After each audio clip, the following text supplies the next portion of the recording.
ओम शांति।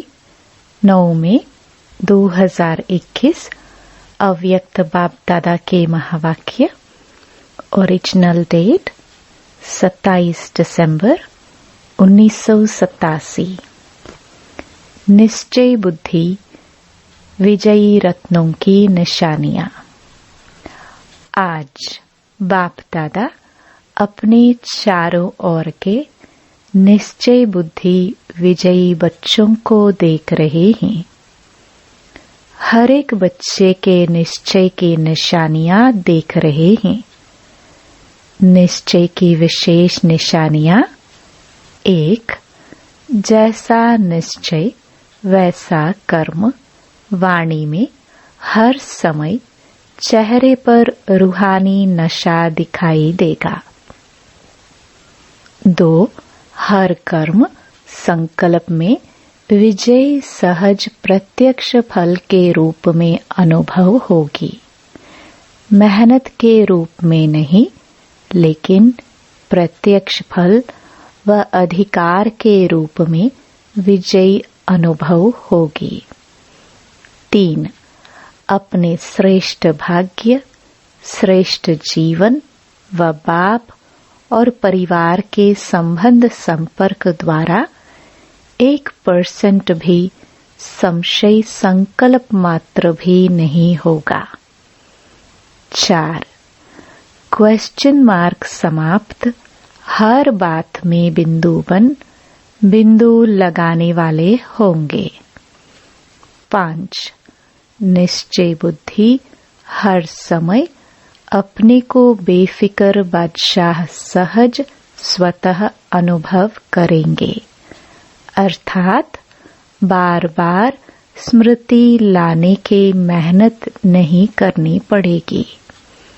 मैं बादशाह हूँ, यह कहने की मेहनत नहीं करनी पड़ेगी, लेकिन सदा स्थिति के श्रेष्ठ आसन व सिंहासन पर स्थित है ही। जैसे लौकिक जीवन में कोई भी परिस्थिति प्रमाण स्थिति बनती है, चाहे दुख की चाहे सुख की। उस स्थिति की अनुभूति में स्वतः ही रहते हैं, बार बार मेहनत नहीं करते।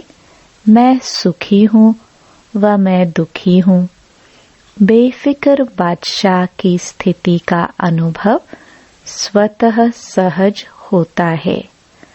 अज्ञानी जीवन में परिस्थितियों प्रमाण स्थिति बनती है, लेकिन शक्तिशाली अलौकिक ब्राह्मण जीवन में परिस्थिति प्रमाण स्थिति नहीं बनती, लेकिन बेफिक्र बादशाह की स्थिति व श्रेष्ठ स्थिति बाप दादा द्वारा प्राप्त हुई नॉलेज की लाइट माइट द्वारा, याद की शक्ति द्वारा, जिसको कहेंगे ज्ञान और योग की शक्तियों का वर्षा बाप द्वारा मिलता है।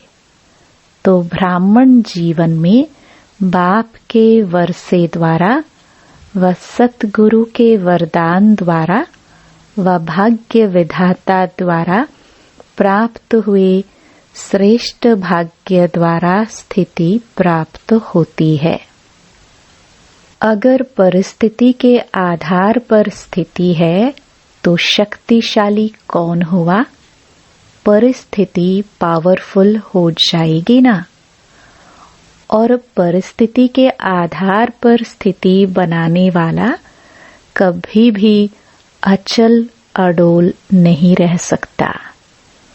जैसे अज्ञानी जीवन में अभी अभी देखो बहुत खुशी में नाच रहे हैं और अभी अभी उल्टे सोए हुए हैं, तो अलौकिक जीवन में ऐसी हलचल वाली स्थिति नहीं होती। परिस्थिति के आधार पर नहीं, लेकिन अपने वर्षे और वरदान के आधार पर व अपनी श्रेष्ठ स्थिति के आधार पर परिस्थिति को परिवर्तन करने वाला होगा। तो निश्चय बुद्धि इस कारण सदा बेफिक्र बादशाह है, क्योंकि फिक्र होता है कोई अप्राप्ति व कमी होने के कारण। अगर सर्व प्राप्ति स्वरूप है, मास्टर सर्वशक्तिवान है, तो फिक्र किस बात का रहा। 6.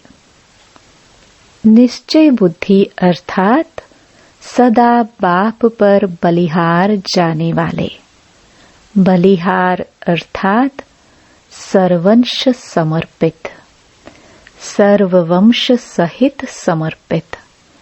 चाहे देह भान के लाने वाले विकारों का वंश, चाहे देह के संबंध का वंश, चाहे देह के विनाशी पदार्थों की इच्छाओं का वंश, सर्व वंश में यह सब आ जाता है। सर्वंश समर्पित व सर्वंश त्यागी एक ही बात है।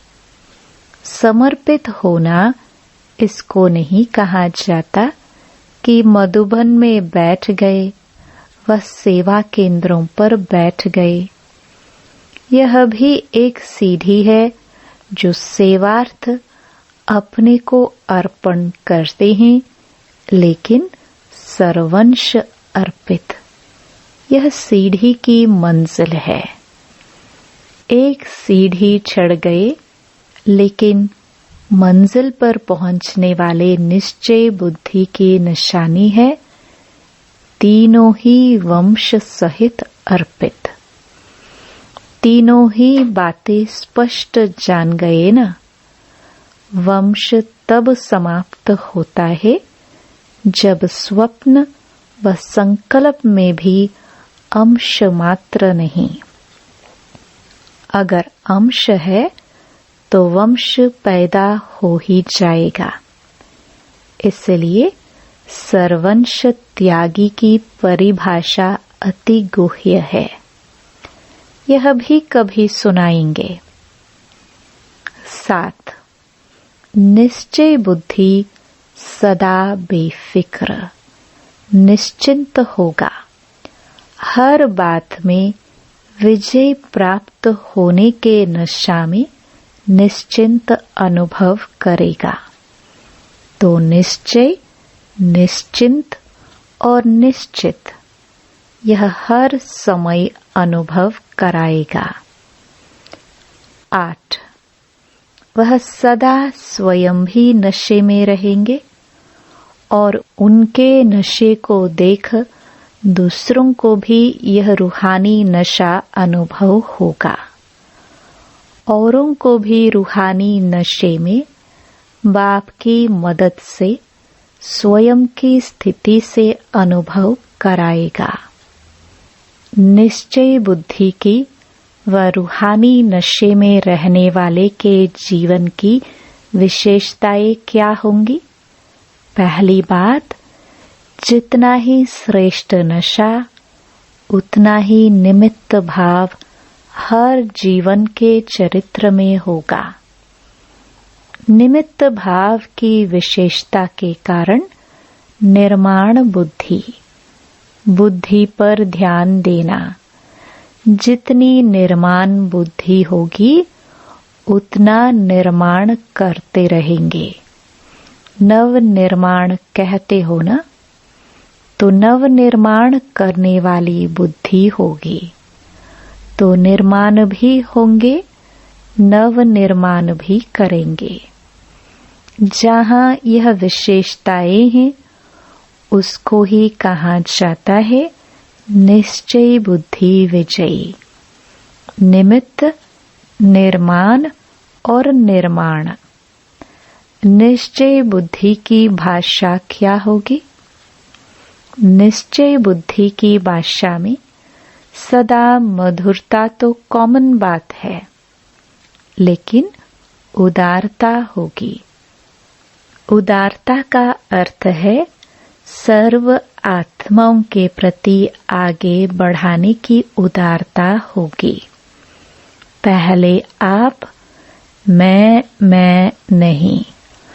उदारता अर्थात दूसरे को आगे रखना।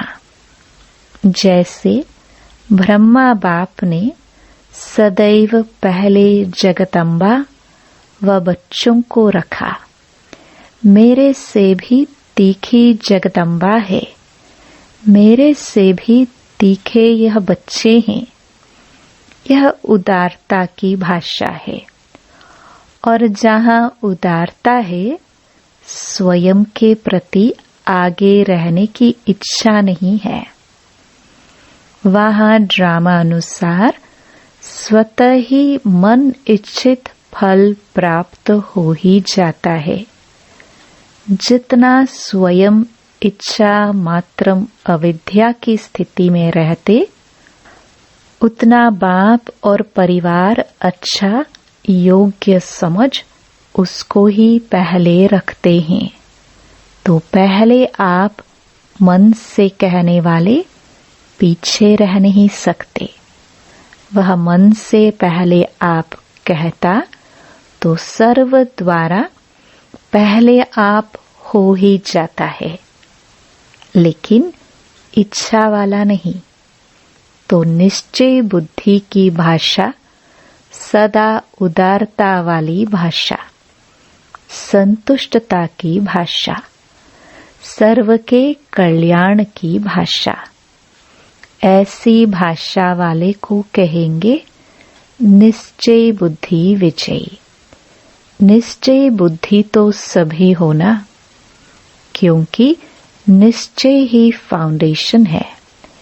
लेकिन जब परिस्थितियों का, माया का, संस्कारों का, भिन्न भिन्न स्वभावों का तूफान आता है, तब मालूम पड़ता है निश्चय का फाउंडेशन कितना मजबूत है। जैसे इस पुरानी दुनिया में भिन्न भिन्न प्रकार के तूफान आते हैं ना, कभी वायु का, कभी समुद्र का। ऐसे यहाँ भी भिन्न भिन्न प्रकार के तूफान आते हैं।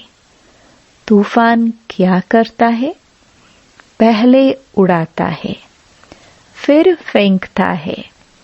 तो यह तूफान भी पहले तो अपनी तरफ मौज में उड़ाते हैं, अल्पकाल के नशे में ऊंचे ले जाते हैं, क्योंकि माया भी जान गई है कि बिना प्राप्ति यह मेरी तरफ होने वाले नहीं है।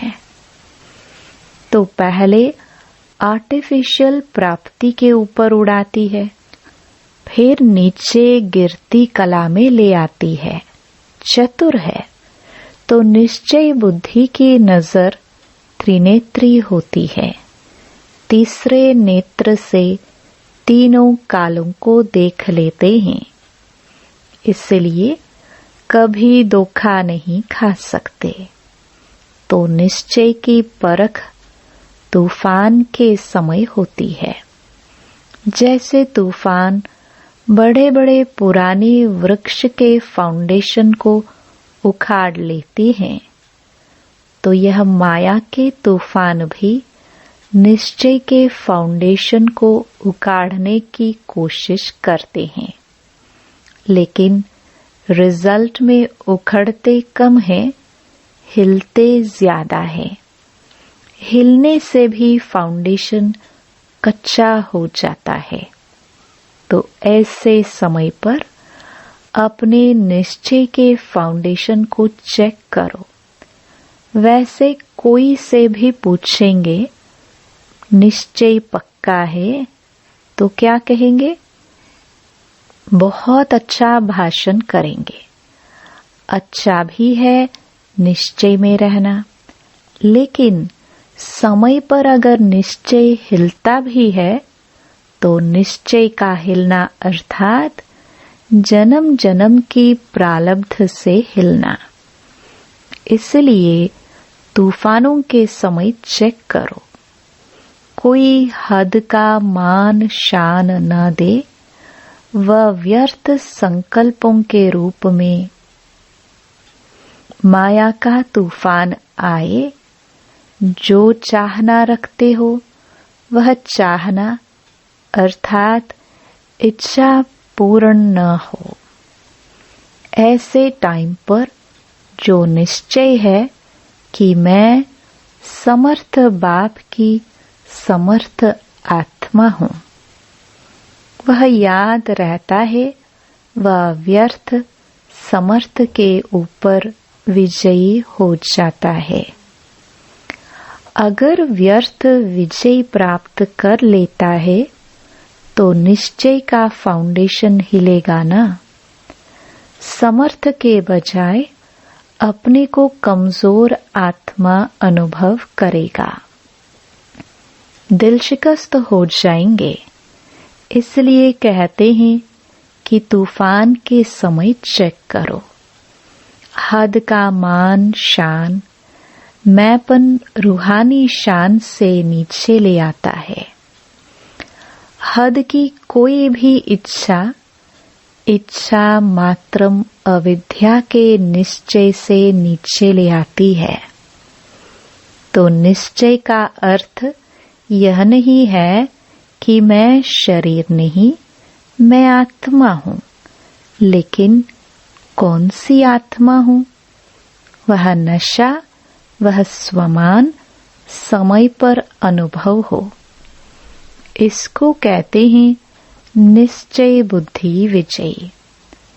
कोई पेपर है ही नहीं और कहे मैं तो पास विद ऑनर हो गया, तो कोई उसको मानेगा? सर्टिफिकेट चाहिए ना। कितना भी कोई पास हो जाए, डिग्री ले लेवे, लेकिन जब तक सर्टिफिकेट नहीं मिलता है तो वैल्यू नहीं होती। पेपर के समय पेपर दे पास हो, सर्टिफिकेट ले बाप से, परिवार से, तब उसको कहेंगे निश्चय बुद्धि विजयी। समझा? तो फाउंडेशन को भी चेक करते रहो। निश्चय बुद्धि की विशेषता सुनी ना। जैसा समय वैसे रूहानी नशा जीवन में दिखाई दे। सिर्फ अपना मन खुश न हो, लेकिन लोग भी खुश हो। सभी अनुभव करे कि हाँ, यह नशे में रहने वाली आत्मा है। सिर्फ मन पसंद नहीं, लेकिन लोक पसंद, बाप पसंद। इसको कहते हैं विजयी।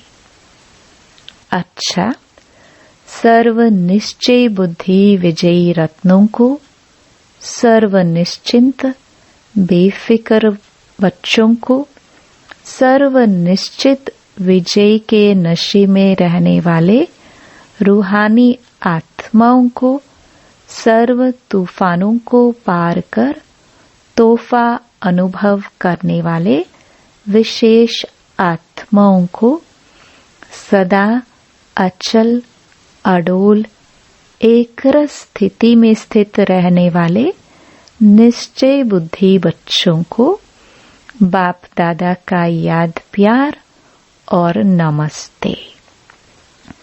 विदेशी भाई बहनों से बाप दादा की मुलाकात।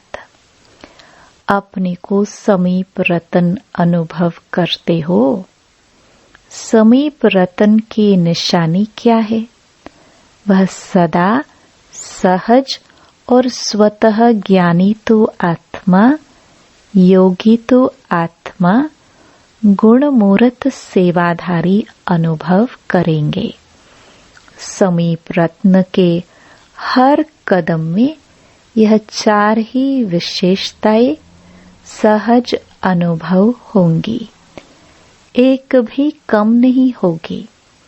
ज्ञान में कम हो, योग में तेज हो, या दिव्य गुणों की धारणा में कमजोर हो, वह सब में सदा ही सहज अनुभव करेगा।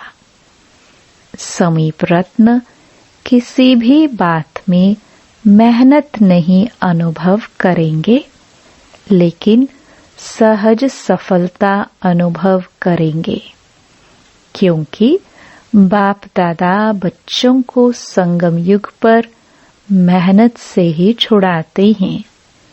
63 जन्म मेहनत की है ना, चाहे शरीर की मेहनत की, चाहे मन की मेहनत की। बाप को प्राप्त करने के लिए भिन्न भिन्न साधन अपनाते रहे, तो यह मन की मेहनत की। और धन की भी देखो, जो सर्विस करते हो, जिसको बाप दादा नौकरी कहते, उसमें भी देखो कितनी मेहनत करते हो। उसमें भी तो मेहनत लगती है ना। और अभी आधा कल्प के लिए यह नौकरी नहीं करेंगे, इससे भी छूट जाएंगे। न लौकिक नौकरी करेंगे, न भक्ति करेंगे, दोनों से मुक्ति मिल जाएगी। अभी भी देखो, चाहे लौकिक कार्य करते भी हो, लेकिन ब्राह्मण जीवन में आने से लौकिक कार्य करते हुए भी अंतर लगता है ना। अभी यह लौकिक कार्य करते भी डबल लाइट रहते हो। क्यों? क्योंकि लौकिक कार्य करते भी यह खुशी रहती है कि यह कार्य अलौकिक सेवा के निमित्त कर रहे हैं। अपने मन की तो इच्छाएं नहीं है ना, तो जहाँ इच्छा होती है वहाँ मेहनत लगती है। अभी निमित्त मात्र करते हो, क्योंकि मालूम है कि तन मन धन तीनों लगाने से एक का पदम गुणा अविनाशी बैंक में जमा हो रहा है। फिर जमा किया हुआ खाते रहना। पुरुषार्थ से योग लगाने का, ज्ञान सुनने सुनाने का, इस मेहनत से भी छूट जाएंगे। कभी कभी क्लासेस सुनकर थक जाते हैं ना, वहाँ तो लौकिक राजनैतिक पढ़ाई भी जो होगी ना, वह भी खेल खेल में होगी। इतने किताब नहीं याद करने पड़ेंगे, सब मेहनत से छूट जाएंगे।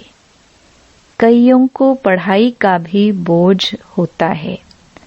संगम युग पर मेहनत से छूटने के संस्कार भरते हो।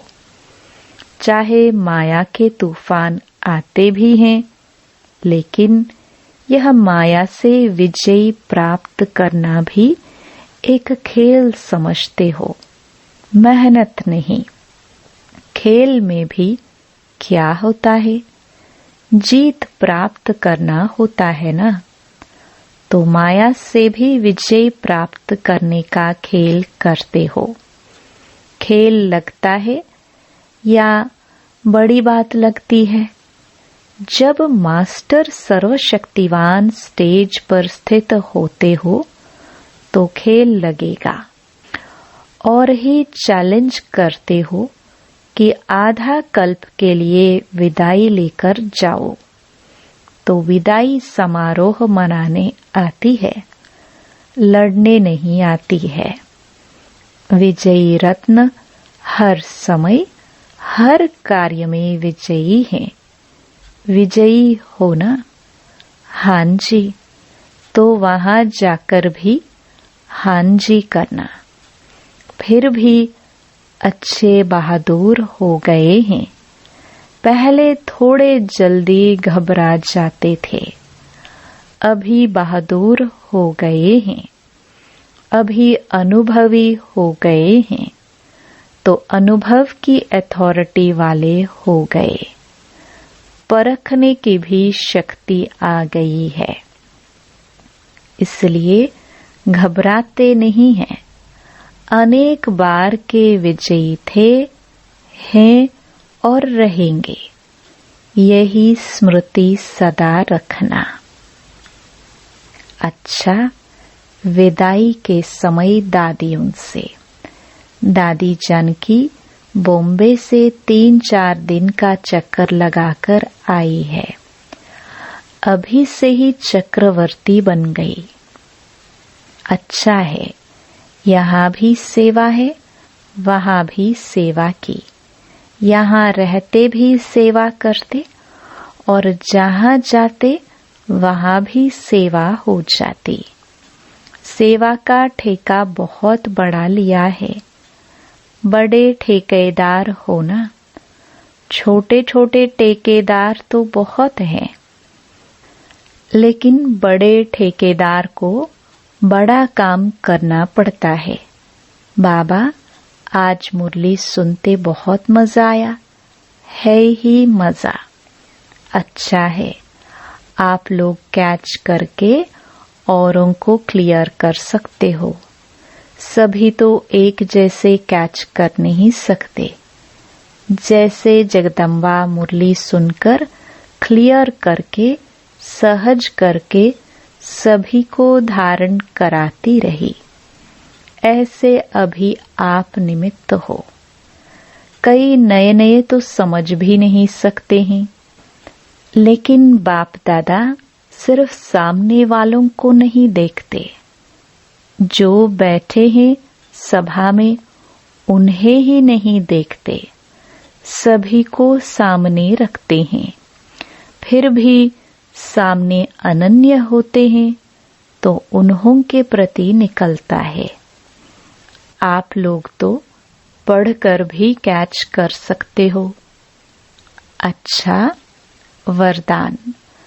व्यर्थ की लीकेज को समाप्त कर समर्थ बनने वाले कम कर्ज वाला नशीन भव।